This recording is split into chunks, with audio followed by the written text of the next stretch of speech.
It's one thing to decide, if we can, decide what we want, but then how are we going to get it done? We know that just a vision of what we want to get done isn't going to do it. We must say, here is specific steps to take to making this happen. I think that's where we break down in our churches and schools. You're listening to the Doc School Leader Podcast, and I'm your host, Kyler Martin. Here at the Doc, we're dedicated to supporting educators with enriching resources, and this podcast exists specifically for the renewal and growth of school leaders. We hope to help you lead your school community with greater wisdom and courage. Transformative schools need effective leaders, and effectiveness requires patient training. Here we go.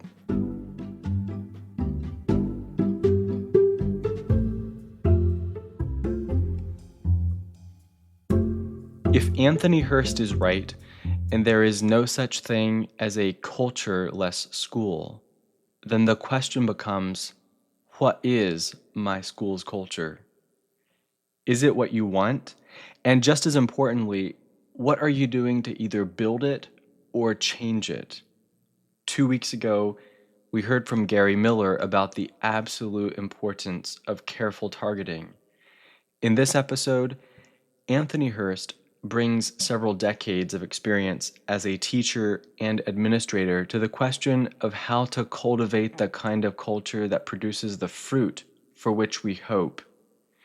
You will be challenged to be clear and specific, even painfully so, about what you need to do to realize your vision. All right. Well, we were reminded that there's nothing like a cultureless school. Your school already has a spiritual, academic, and social culture. It's there, unless you have a brand new school. You can walk into your schools and you can smell this culture, at least components of it. But you know, cultures change slowly, but they do change with people. And so today we'd just like to look at these three areas. As the more I studied this, the more I just was impressed with how complex our cultures are and how hard it is to get a hold of it. So I would like to look, first of all, at a few things about just school culture. It is the hidden curriculum, or the persona, which shapes and influences every aspect of school life. It is the atmosphere or climate of the school. Now, when we use those words, it reminds us that culture feels a little nebulous. You know, you really can't do anything about the weather today, can you? Can't do much about the atmosphere. But you can do something about your school atmosphere and culture. But using those words does make it feel like it's a little out of reach. And in a sense, it does feel that way sometimes, does it? And really is. It's just hard to get a hold of and just say, here it is. Here's what's wrong, and let's fix it by these 3 steps. And it'll all be fixed. But still, we can change it, and we need to when it needs changing. But I'm just recognizing the difficulty of really getting our hands on this subject. Also, we could say it is the result, and this adds complexity to the discussion. It is the result of a school's beliefs, history, perceptions, attitudes, practices, traditions, and relationships, and to add a little more complexity yet, it is the parents, students, teachers, administration board, and local community. Each uniquely contribute to the school culture. So when we want to change culture, which one are we going to start with here? We're going to start with the parents? Do we need new teachers? Does the school board need to change? Do we need to kind of just talk to our whole church community here? There's so many layers and components to our school culture. Well, we want a good school culture because a healthy school culture encourages and energizes students to grow and thrive spiritually, academically, and socially. And I'm sure there's many things that could be tucked in here that I'm not going to today, and certainly categories that I'm not really going to address because 20 minutes is not a lot of time. We're going to all agree with these points that I wrote down under spiritual. But what are you doing about it? So I would like to, in each of these categories, look just briefly at what we undoubtedly agree we want, Looks a little different, cultures and churches and personalities, but we basically, I would think, would agree. But what are we doing? So I would then also like to look at being intentional about these things. See, businesses, of course, do this, but our churches and our schools haven't done real well with this. It's one thing to decide, if we can, decide what we want, but then how are we going to get it done? Isn't that what business, if you get some mentoring in your business or counseling in your business or whatever word you want to use, they come in and they try to understand, what do you want in your business? And then their job is to say, here's how to get it done. This management needs to change. This person needs to change. You need to break down responsibilities differently. Well, we pay people to do that, right? Come in and evaluate. We want them to be productive. We know that just a vision of what we want to get done isn't going to do it. We must say, here is specific steps to take to making this happen. I think that's where we break down in our churches and schools. Administrators, school boards, we really should be able to handle this question. Give me 2 or 3 things that you really want to see in your school. Now tell me what you're doing to get it done. See, we stumble sometimes with the first one, although we can come up with it, right? I mean, they're very nebulous statements, generic statements. We want academic excellence. We want a spiritual atmosphere. We want good relationships. You know, these things we've talked about for 100 years. But now, what are you doing to specifically make these things happen? So I would like to look under intentional. And I know a lot of this gets done by the teachers and administration, but also as you as boards think about these points as you walk into the school and kind of sense, where are we with these things? So we all agree, we want a fear of God that produces reverence and obedience. We want love for truth and respect for holy things. We want a spirit of humility and servanthood. We want spiritual growth and maturity and respect for authority. Here's a few intentional things that I'm suggesting we can do. Focus on the presence of God and His standard of holiness. We have nothing to apologize for. We are a Christian school. Now, what impresses me about this is that, we as teachers, we do a lot of things the same as the public school does. Right? We're teachers. We teach the same material. Now, not all. But I'm impressed with this as I think about this. Really, we as teachers are doing a lot of the same things that are being done in non-Christian schools. But it should be permeated with an awareness of God and brought into our discussions freely and frequently. Well, we teach math, sort of like they do at the public school. We teach history, sort of like they do at the public school. But it's permeated with God and an awareness of His presence. Who He is brought in repeatedly and constantly in our school. Don't apologize for that. We are a Christian school. We're not just about academics. Identify and respectfully confront attitudes and discussions that undermine biblical values. This might be one of our greatest challenges as we think of last night's discussion by Brother Gerald. But is this just our job as teachers? See, this was mentioned that we do not want to create a loyalty struggle with our students. And I just want to caution us in this point. We want to identify and respectfully confront. But what if they say, well, my dad does that. My preacher does that. Oh, really? Oh, and he's a church member? Well, we're going to we need to somehow present truth, call them to think carefully about issues without reflecting directly on other authorities in their life. It's so dangerous.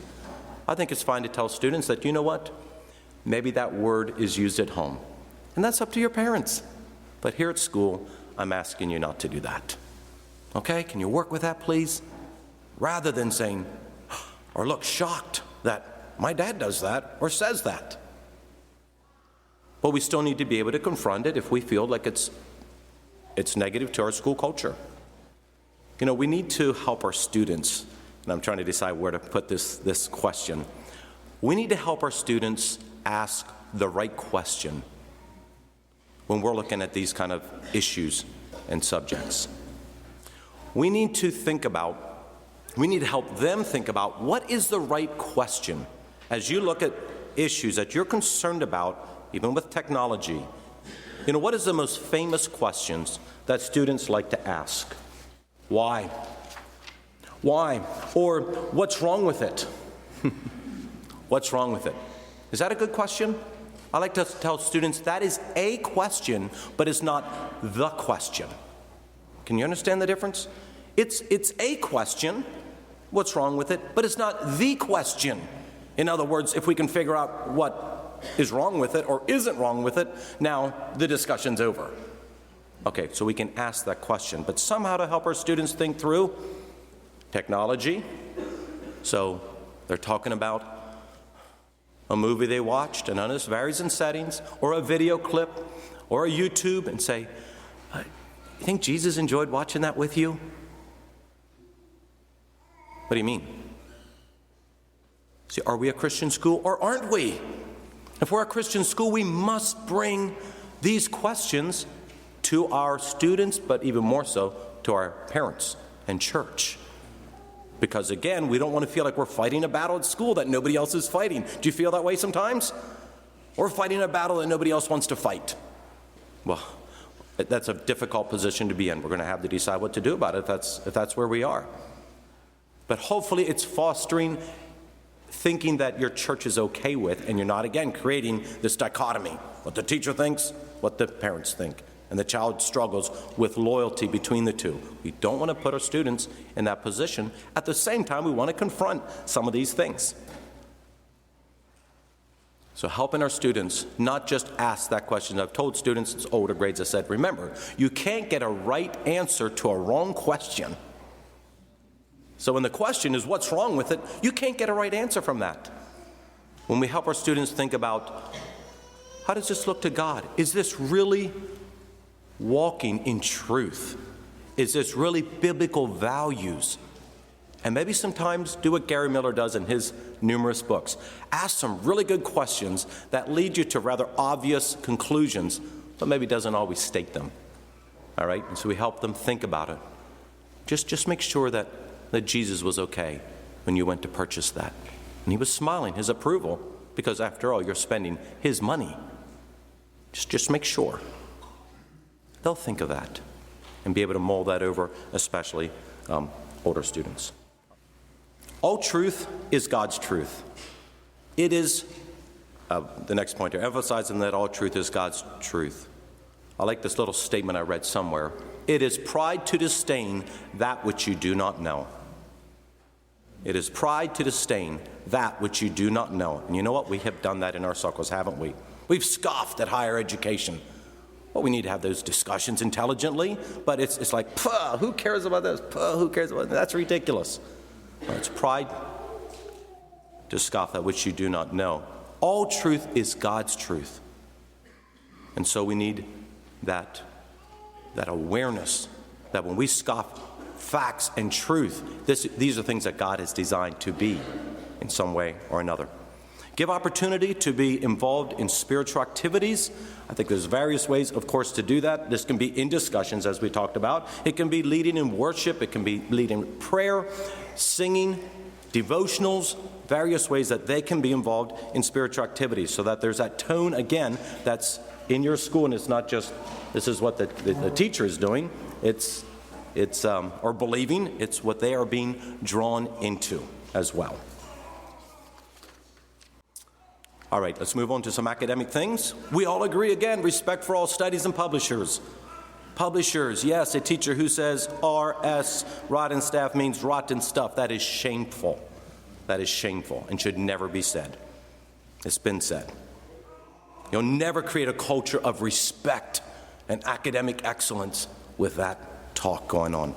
Healthy competition, we agree, but what does this look like? High standard of excellence, we agree, but what does it look like? So a couple points. Number one, teachers must master the materials. the teachers must be required to master them. And I'm sorry to say, those new teachers, don't overwhelm them. Be careful. But at the end of the day, they need to master all the subjects. It might take them 5 years. But their goal must be to have satisfactory master of all the materials that they're presenting.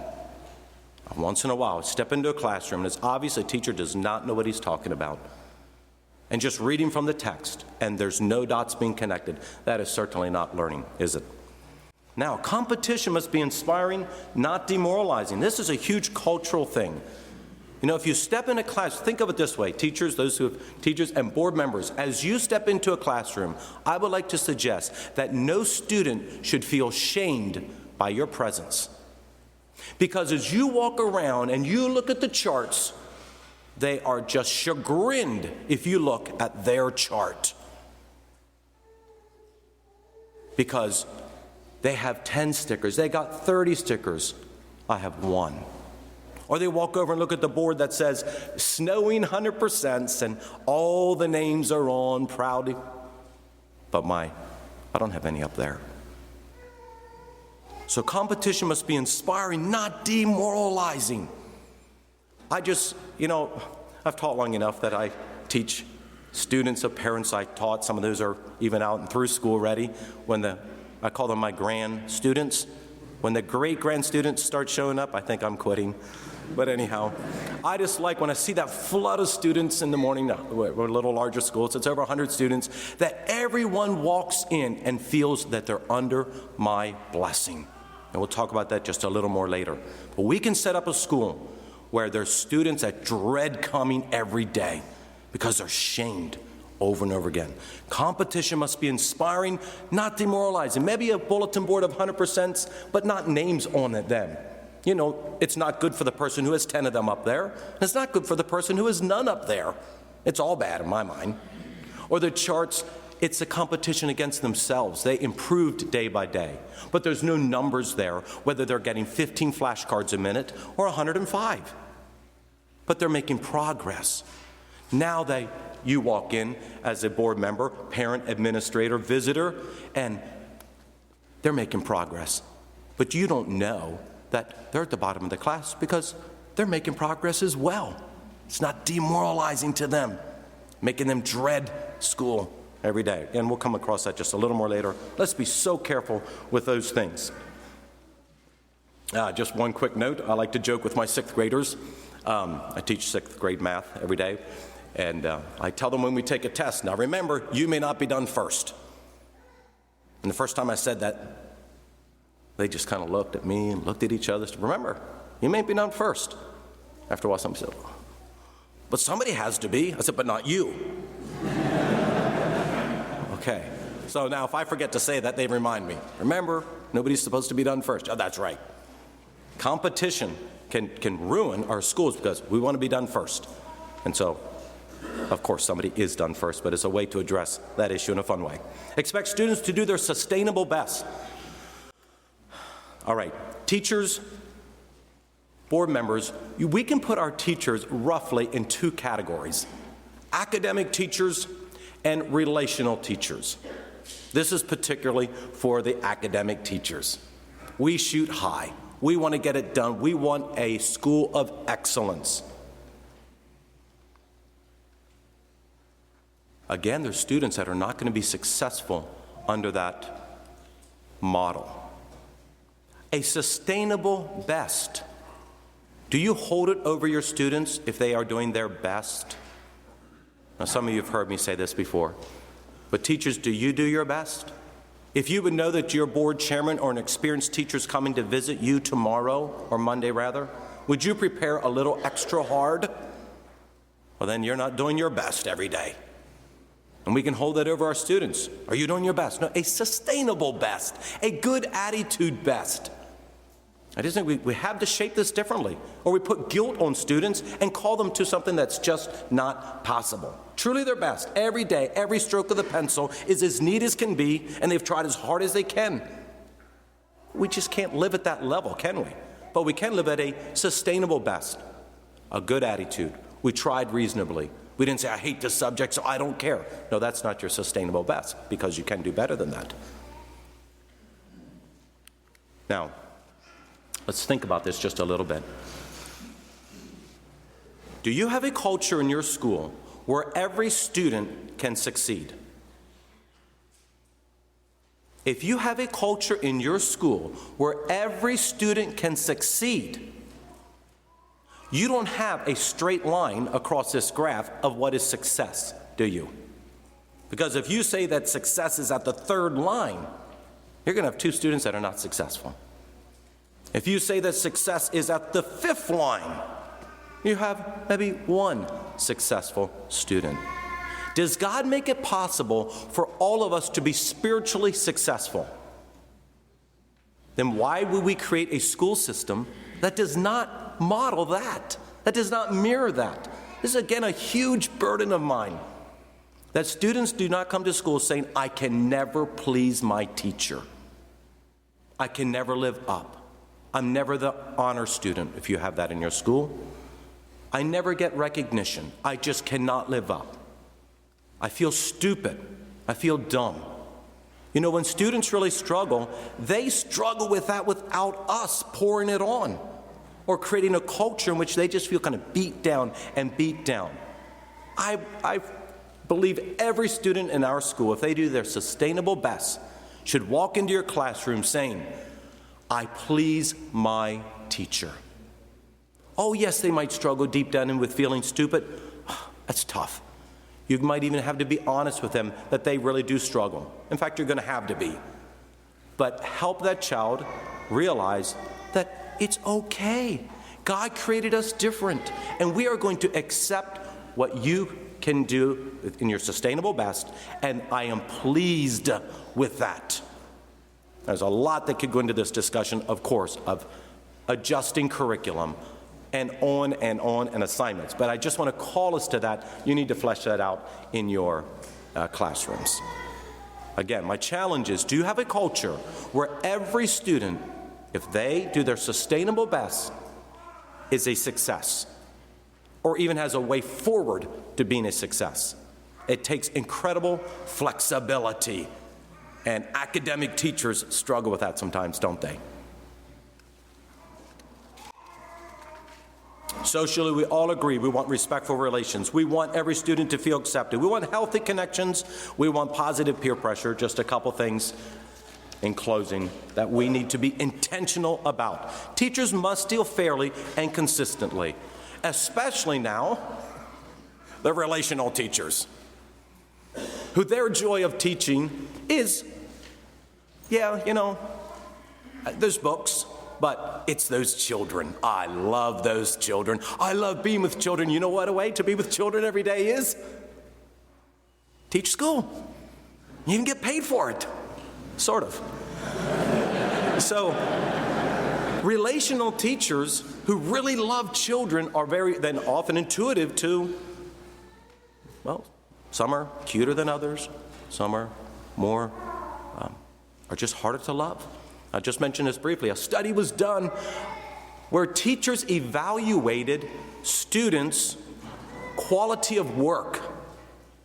They attached a picture of the child, and they found that teachers, and this was all even work, let's say it was 5th grade essays, they were all deemed to be equal quality.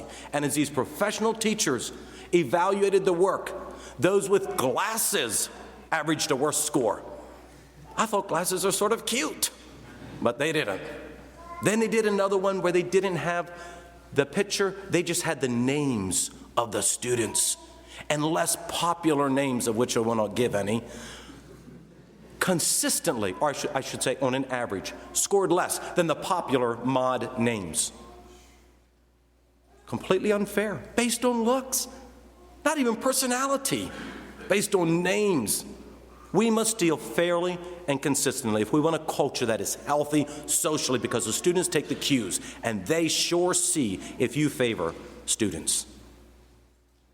Teachers must be observant to and take action with cliques and bullying. I would imagine that for many teachers, this is a huge stress. It's a huge stress because parents often are not quite on board with this. One teacher said recently, he said, well, we don't have a problem if my child is a best friend, but, we just don't want it to make problems. Well, we agree. You can have best friends, but it might make problems. In fact, it probably will make problems. So the teacher was really saying, you know, it's probably okay the way it is.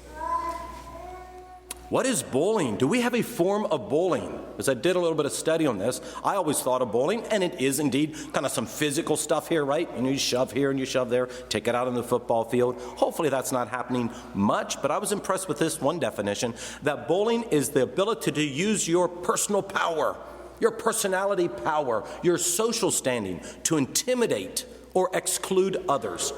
Now, we do have a problem with bullying under that definition, don't we? How is it that some people are just cool? How is it that you allow students to control your classroom from the back seat by just scowling at you? And so you just allow them to manipulate you. I mean, I have. Don't you ever struggle with that? They have the ability to just use who they are. They got the right last name. They're in the right family just to be able to put that pressure on their classmates, and everybody cowers to it. We must do something about that, or we're going to have a very unhealthy school culture.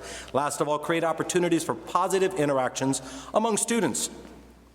Again, we want that, but what are you doing to do that? What are you doing to help your students relate positively? Older students with younger students. I got this idea. You know, a lot of our ideas come from other people. It's humbling, but it's true. I think I got this idea from maybe Gerald or Faith Builders years ago about having what we call groups. We've done this now for probably more than 10 years, and we really do enjoy it and find it to be a blessing. It's an intentional way of saying these first graders don't have to be scared of those big 9th and 10th graders. What can we do? So we create groups the first day of school. Every 9th and 10th grader, and sometimes this becomes a little awkward because of personalities, but we still do it. Every 9th and 10th grader becomes a group leader. And they have scouts. They got younger students that are assigned to them. So every student in the school, grades 1 to 8, belongs to a group. The boys with the boys, the girls with the girls. We use that every week. We sit like that for devotions, always. When we go on school hikes, we teachers can sit back and enjoy it and just watch them do the work because they're responsible to pack the food, to decide what to eat, take it along. If a child spills the chocolate milk, it's not our problem, it's theirs. So it teaches leadership. And I just love what that has done to our school. We've had to actually limit the gift giving between them and say, okay, at the end of the year, you can give a card and maybe a pack of gum because, I gave you a flashlight and he gave me a flashlight. That's the kind of thing that you run into. And after a while, who gets what. So we've had to limit that. But I love to see that there's first, second graders say, there's my group leader.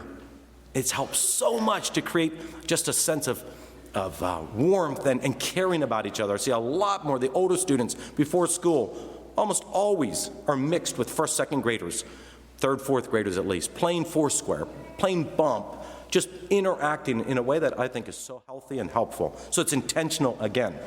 So in closing, remember, your school has a culture. It has a culture spiritually, academically, and socially. I'd encourage you to discuss with your staff from a board or administrative standpoint, what do we want? Maybe take some significant changes. Maybe sometimes school boards, I'm going to be honest with you, I think there's some teachers that probably, in rare cases, probably need to go. Because it is the teacher that is indispensable. They're not the only factor, but they are indispensable in creating a good culture. A school board can try so hard, administration can try so hard, you can walk with that teacher every day, but at the end of the day, if the teacher just doesn't have it in them to bring about a culture, it'll probably need a change, as hard as that can be. So there are those factors that are tough to deal with. But most of your teachers can be helped and guided through those tough things. So I'd encourage you, take something home from somewhere this weekend. Think about the culture that you have, and then identify ways to change and improve it. God bless you.